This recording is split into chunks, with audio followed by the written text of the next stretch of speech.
Bonjour chers frères et sœurs en Christ, que la grâce, la paix, la miséricorde de notre Seigneur Jésus-Christ vous soit abondamment multipliée. Shalom et bienvenue dans cette nouvelle vidéo de 7 minutes de pain quotidien du 27 juin 2025. Nous poursuivons nos lectures dans le livre de Actes des Apôtres, chapitre 5, et nous allons lire aujourd'hui le verset 24. Donc, dans la vidéo précédente, nous avons vu que les huissiers ont rendu leur rapport à ceux qui les avaient envoyés, c'est-à-dire le souverain sacrificateur et les anciens d'Israël. Ils ont rendu leur rapport parce qu'on les avait envoyés à la prison pour aller arrêter les apôtres qui avaient été mis en prison tout simplement parce qu'ils avaient annoncé l'évangile du Seigneur. Et donc, ils ont rendu leur rapport faisant savoir que la prison était fermée, la prison était gardée, mais il n'y avait pas les apôtres à l'intérieur de la prison. Personne n'y s'y trouvait. Personne ne s'y trouvait. Pourquoi? Nous avons déjà vu au verset 19 et 20 que l'ange du Seigneur était venu les délivrer.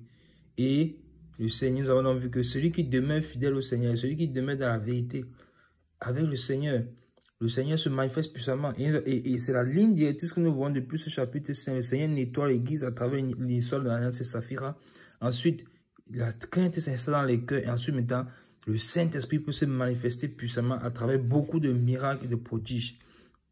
Donc, voici encore un autre miracle donc puissant qui s'est passé. C'est-à-dire que les apôtres, pas une personne, pas deux personnes, les apôtres tous, plusieurs personnes ont été libérées d'une prison qui était gardée, qui était fermée. Comment sont-ils sortis? Ils ont dû traverser les murs. Et mes bien-aimés, vous savez que parfois le cerveau humain peut nous tromper que non, on va essayer de trouver des explications. C'était parce que le mur était ainsi de suite, c'était la prison n'était pas ceci. Non, mes bien-aimés. Et je vous rappelle que à cette époque, les murs, c'est pas les parpaings ou bien les briques. Les murs, c'est en pierre. C'est de la pierre, c'est du solide. Amen. Mais ils ont traversé cela. Ils ont traversé cela. Ah, les pierres vivantes. Les pierres vivantes ont traversé les pierres physiques. Amen. Amen. Gloire au Seigneur. Et donc, ils ont eu en un instant, le corps céleste. Amen. Donc, regardons donc ce qui se passe. Ils ont été libérés et plusieurs personnes, donc aucun but ne s'est fait. Rien ne s'est fait. Quelque chose, vous voyez que nous sommes d'abord les êtres spirituels. Et tout dans la parole de Dieu est spirituel. Encore, nous revenons une fois là-dessus. Et si donc, même pas si, parce que nous avons vu que quand le Seigneur, ce qui se passe dans le chapitre 5, c'est ce que le Seigneur est en train de vouloir faire dans l'église aujourd'hui. C'est-à-dire que restaurer son église, la nettoyer, la purifier pour que, à nouveau, sa puissance puisse se déployer. Pourquoi? Parce que le Seigneur revient bientôt. Amen. Toute la puissance du Saint-Esprit, c'est ici sur la terre qu'elle peut se déployer. Puisque dans le ciel, on n'a pas besoin de miracles. Ce sera pour guérir qui? Ce sera pour toutes ces choses-là. Ce sera pour les dons spirituels. Ce sera pour qui? C'est pour ici sur la terre. Et dans le ciel, nous le connaîtrons comme nous avons été connus. Et nous apprenons à le connaître chaque jour, parce qu'il est tellement riche. Amen. Donc c'est ici sur la terre que le Saint-Esprit est important. C'est ici sur la terre que le Saint-Esprit a besoin de se manifester.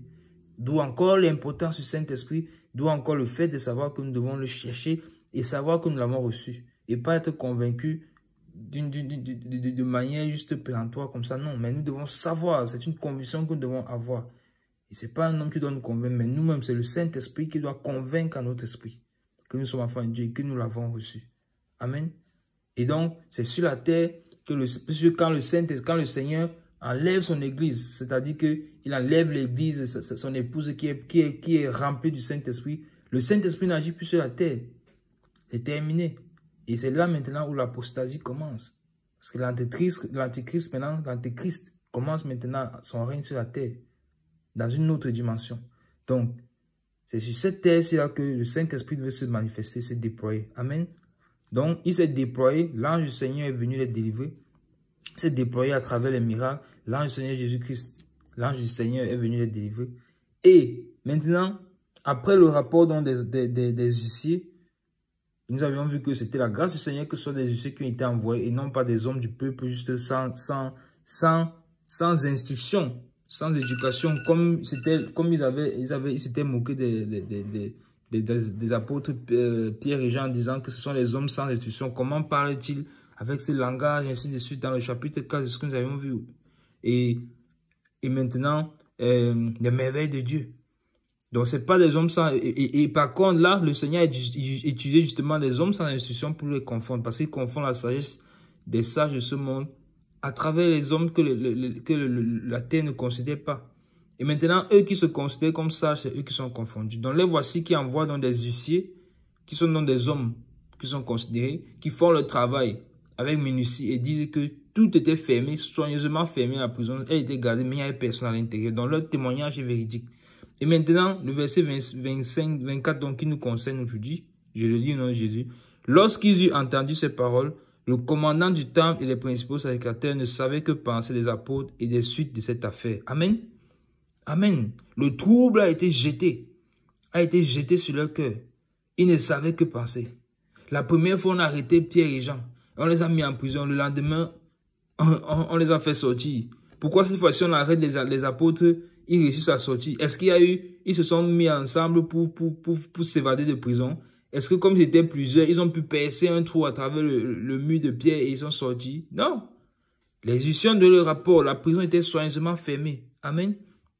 Donc, au plus tard, à cet instant précisément, ils devaient déjà se repentir et comprendre que cette affaire est une affaire spirituelle.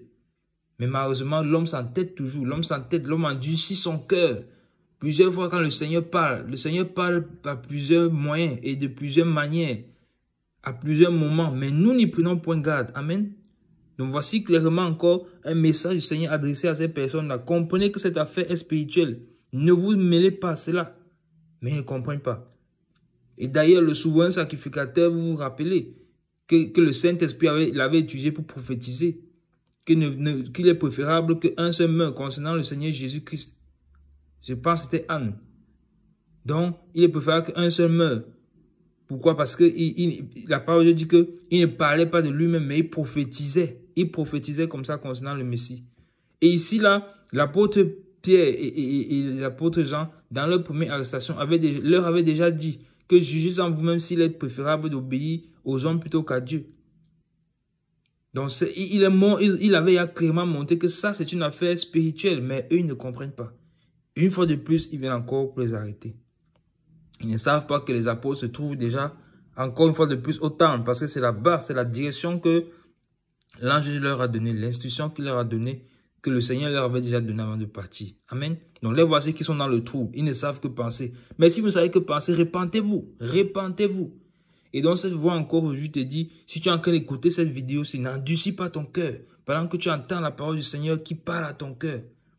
Tu as été tellement confronté à plusieurs reprises à la parole du Seigneur au nom de Jésus, mais tu refuses, tu t'entêtes. Pourquoi? Ne comprends-tu pas que le Seigneur t'appelle? Les temps sont mauvais, l'heure est avancée. Viens au Seigneur, n'endurcis plus ton cœur. Amen.